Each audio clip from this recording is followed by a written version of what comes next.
And I think we'll dive deep to that with our next speaker, who is Agility Discipline Lead at the Integrated Energy Company. Please welcome Teymur Zeynalov.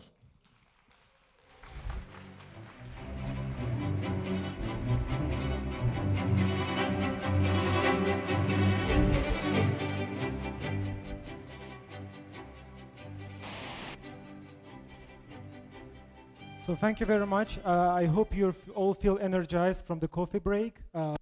Hopefully now you won't need to really stand up and do those physical exercises because we actually are done it for the last 30 minutes.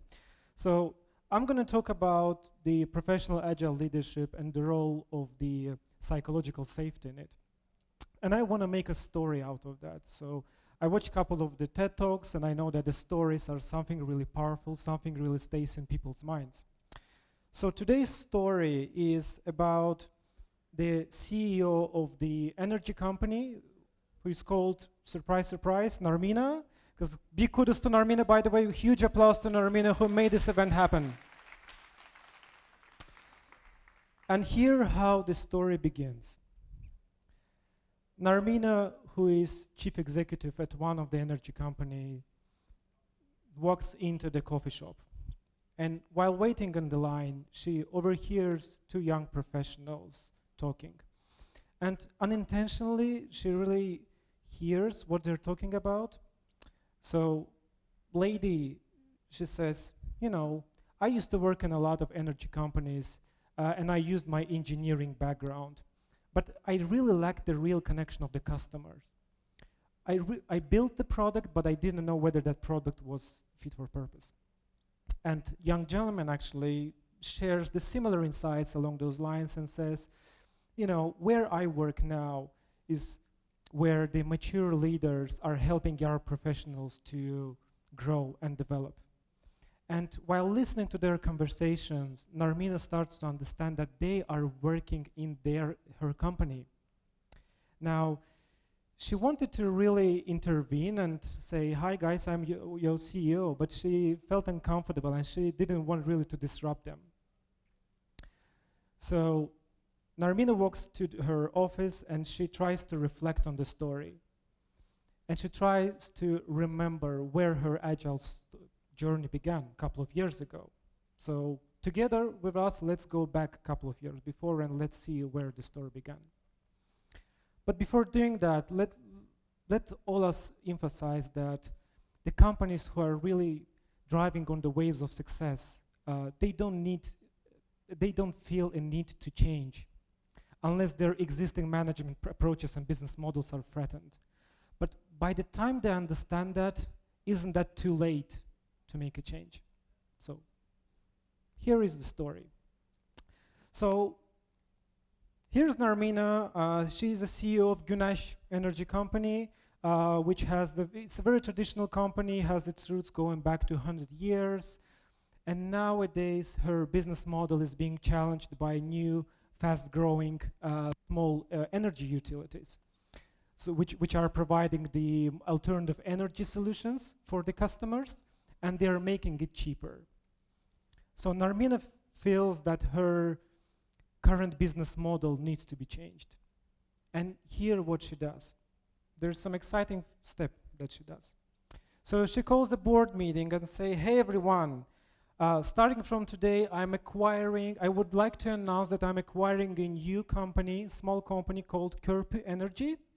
Körpü Energy is a well-known company for working with the solar panels, and we are starting to learn from them. And with its CEO called Hayam reporting to me, so welcome to Hayam as well. Yep, thank you. So here is what Hayam does.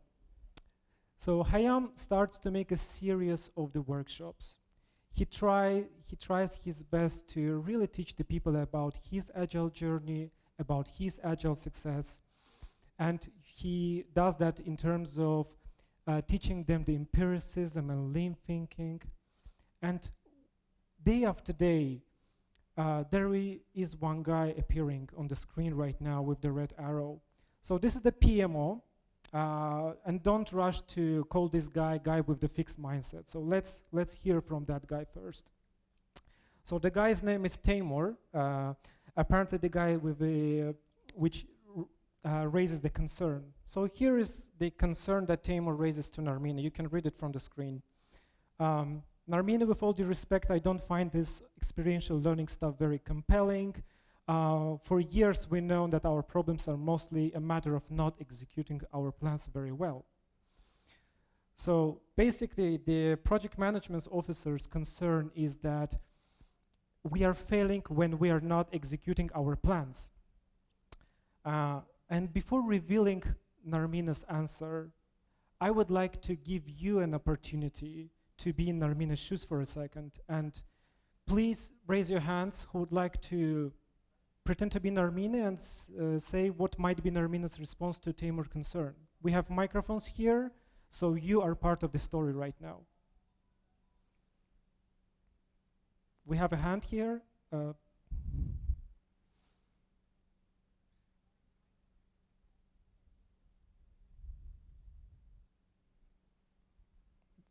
Lady in the middle, please.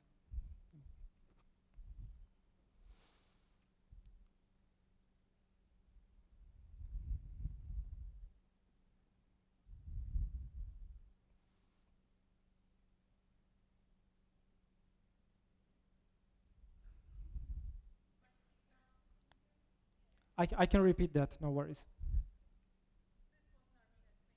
Yeah. Good one, thank you very much. Anyone else, any other opinion? What might be Narmina's response to Teymur's concern? We have gentleman in the middle.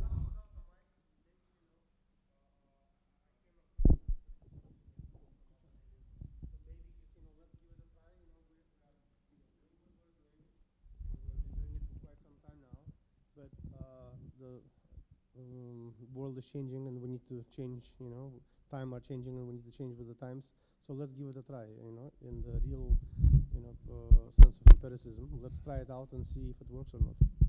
Good, thank you very much. So thank you very much, great responses. So here is what Narmina says to Teymur. Our problem, as I can see, is not that we fail to execute the plan, but we plan too much based on our assumptions. We need to improve making small bets and getting better information faster. So you were right in terms of let's try it out.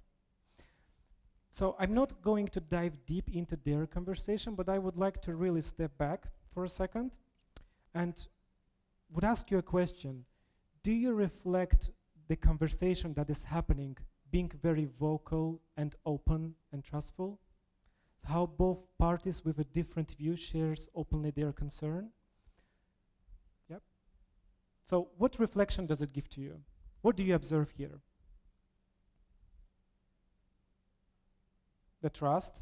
Anything else? Openness?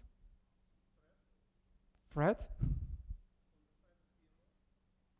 And, yep, okay.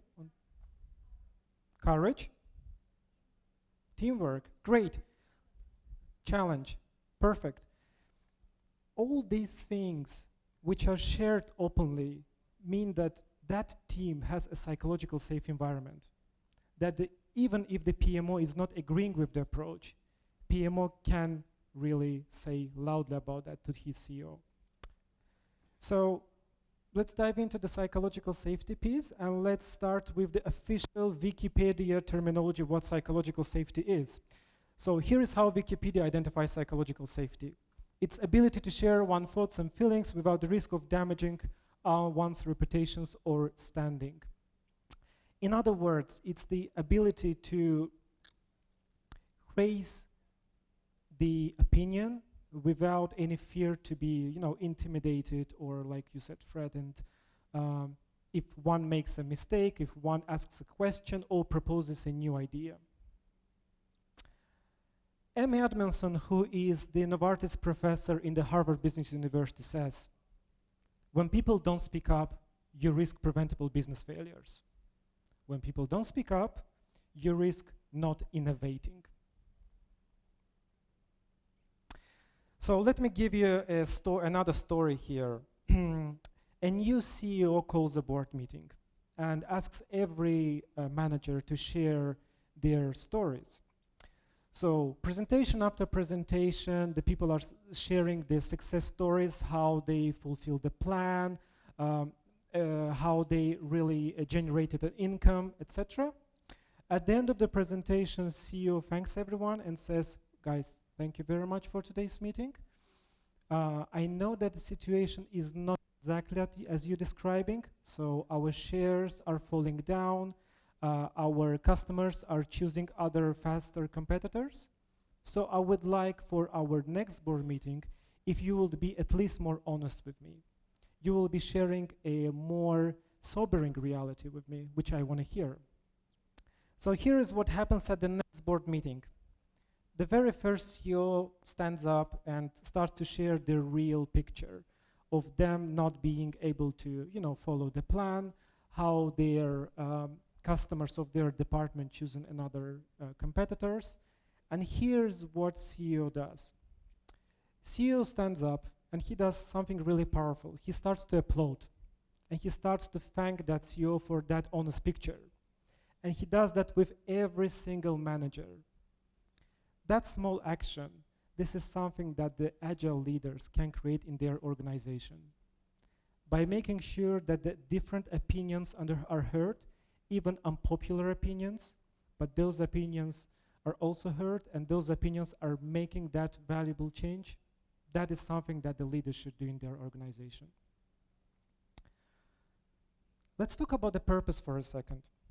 So, a team with a purpose is engaged, inspired, and psychologically safe.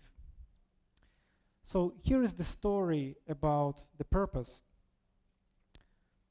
A passerby, passes by the construction site and he sees 3 bricklayers in a row. So he asks the first bricklayer, "What are you doing?" And he says, "I'm laying the bricks." He asks the same question from the second bricklayer, "What are you doing?" "I'm feeding my family." He asks the same question from the third bricklayer, and the third bricklayer says, "I'm building a cathedral." Now, the role of the leaders in the organization is to make sure that everyone in the team is building a cathedral, is having the same purpose. Because having the same purpose is enabling that psychologically safe environment where innovation and trust is there. Let's go with some 4 statements and let's reflect all together what those are. Emphasize that feedback is part of learning. So when you are giving and receiving feedback, this is where you are learning. This is where you are growing.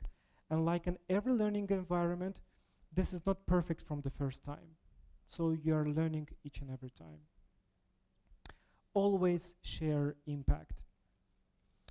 The way you may do that is when you talk with the person, you share the impact openly and honestly that that person's conversation or action made. For example, you say, "I observed, I saw," and try to really, step out from the I feel moment, because when you say that I feel, it's just reflection of your feelings, which may not represent the reality. And here is the thing which I didn't prepare for unless it happened to me just yesterday. So yesterday I was chatting with one of the senior leaders in the organization, and I asked him a question. So here, imagine where you are right now, and imagine where you want to be.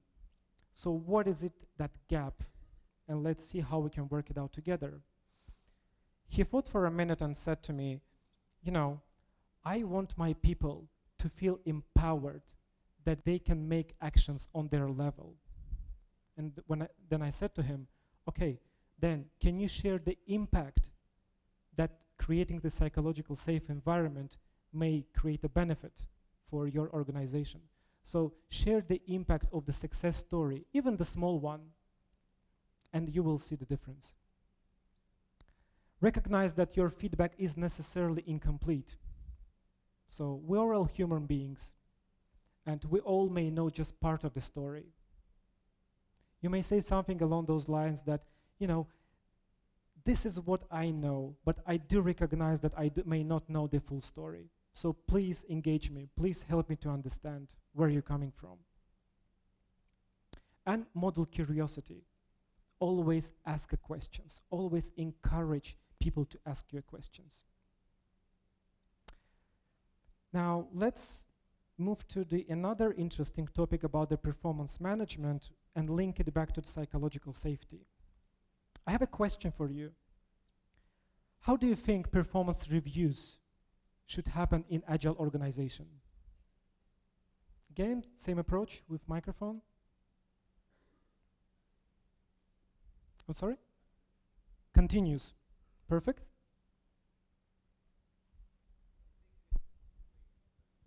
It's a two-way feedback. Transparent with employee and management. Perfect. Anyone else? 360. Self-reflection should be part of it. Perfect. Thank you very much. I'm wondering whether you saw this presentation before, so I may question Narmina if she leaked it before, because some of the answers were really part of what I'm going to show you right now. So first, great. Thank you for your answers. First, let's all reemphasize that performance reviews don't go away, but they do change dramatically in agile organization. The gentleman which was referring to 360 feedback, I'm going to talk with you separately, but you were absolutely right. So one of the methods of how performance management in agile organization may happen is the 360 feedback. Now, there's a purpose of me putting the QR code here, so you can scan it and you will be directed to the article, how 360 feedback is applied in the agile organizations and how psychological safety is helping that two-way conversation between the manager and employee to happen. Oops, I can go back if you need more time.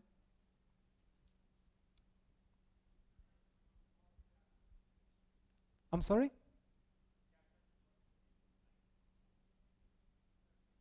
Okay. Perfect. So thank you very much. For feedback to be shared openly during the performance conversation, there's one crucial precondition, which is the psychological safety.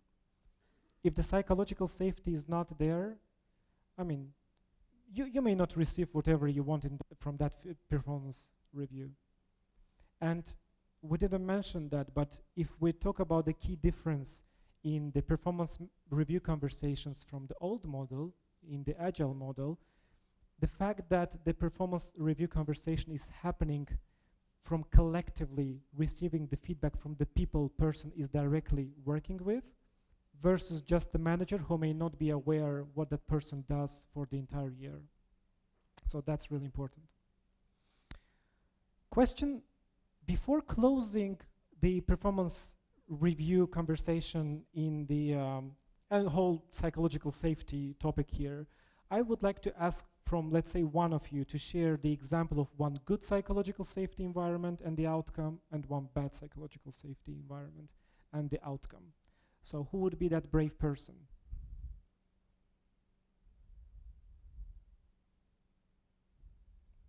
And we'll provide you with microphone. Lady? I think lady in the third row.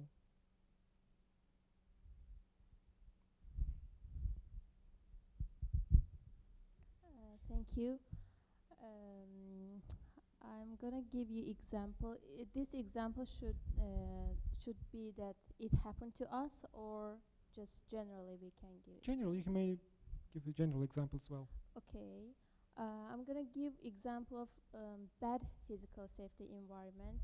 Should that there is no transparency and they afraid of their boss or manager, and they talk their back, but they don't have any courage that they can speak up for themselves. And if there's a problem, all of them know that there's a problem, but none of them has courage, or they don't maybe trust their boss or manager that if I will say this thing, he he will or she will think bad of me, that maybe I'm not a good enough employee.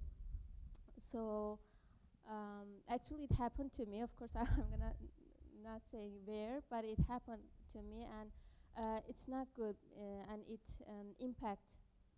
it has the bad impact on us, I mean team, that we can't speak up that what's really going on in the team, what's our problem, or what's the some psychological problem is there. So Thank you very much. Can we all give huge round of applause to the lady who felt safe to share her personal story? thank you. Thank you very much. Can we take one more last example? There is a gentleman in the second row.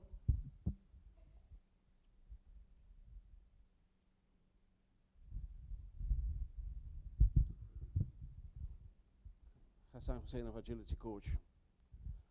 My personal bad example. Just imagine one day a manager comes to our office and says, here's a yellow box to gather your feedback. Share anything you want, anything you have on your mind, any suggestions, any improvement you would like to drive, anything. I put this box and we will open it in 1 month's time. So during 1 month, anything that came to my mind was reflected on a paper, and I always sign in my letters. I could have just put it anonymously, but I decided, why don't I put on my name? Why not? So here's comes the day when we have the team meeting and opens this yellow box. Okay, the first from Hassan, thank you Hassan, and something like this. The second, again Hassan. Third, Hassan, I just want to remind you that I had 1 month to gather all these feedback. 11, 12, Hassan, 12 suggestions, concerns, questions. Anything else? No. 12 letters from Hassan. What I expected, just imagine, I expected appreciation. I expected, Hassan, you did a great job. You were very courageous. You shared your ideas. Thank you.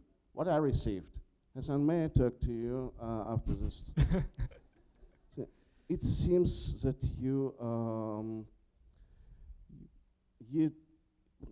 I'm happy with what you do with your job. What was your concern? What's your problem, Hassan? I recommend you, just for future, try to be a little bit less active. Maybe 1 or 2 suggestions per month. That's what I get. What I did next? Nothing. And good example. Good example, I got a face-to-face with my lead. My lead asks me, Hassan, do you have anything to share with me? Any issues, any concerns, any problems? No. Everything's perfect. Thank you. In a few minutes, Hassan, maybe you have something to share with me. Maybe you have something to, you got any problems, any issues? No. Everything's perfect. Thank you. And he asked me the third time, Hassan, probably you have any concerns, anything.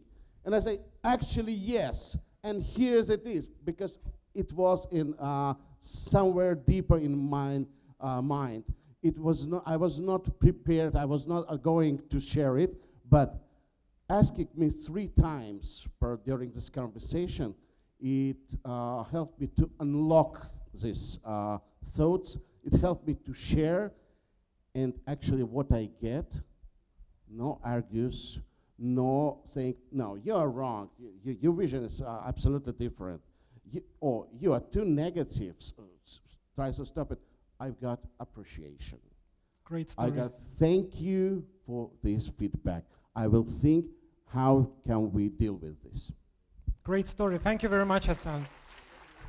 To summarize this, the key role of professional agile leader is to create a psychologically safe environment. Now let's quickly go back to old Narmina's story, right? So Several years have passed since the Agile transformation has started, and Narmina stepped out from the day-to-day activities to try more engaged in the women in technology and try to coach new young leaders. And Narmina has that 4 statements with her, which she applies each and every day. You cannot outsource change. You can hire external consultants, trainers, and to teach your organization about the transformation. But really, if people are not changing themselves, the agility and agile transformation never comes in. With decision-making freedom comes the accountability for delivering customer outcomes. You may scan this QR code and you will see the Management 3.0's work on the 7 levels of delegation in your spare time. Everyone loves agility until it starts to undermine their all perceived authority. Now, this is an interesting one, and I would like to reflect on it while I'm saying that, you know, it's common for the managers who are so-called calling the shots or telling the people what to do. And you have to understand those people's perspective as well, because they achieve the organizational success without agility. So this is what they think. Leaders are best when people barely know when they exist. So this is the quote from the Lao Tzu. So this refers back to the servant leadership. When agile transformation is coming to the end, the people must think that it was their own idea to actually be transformed, and they don't want to go back to the old way of working. And Narmina also would like to share those 2 books with you, which helped her in her agile journey. So this is The Professional Agile Leader, and this is The Fearless Organization by Amy Edmondson. So Narmina found those 2 books really powerful in her journey. One day, Narmina walks in to the coffee shop, and she overhears 2 young professionals talking about their success. And you know the rest of the story. To be continued. Thank you very much.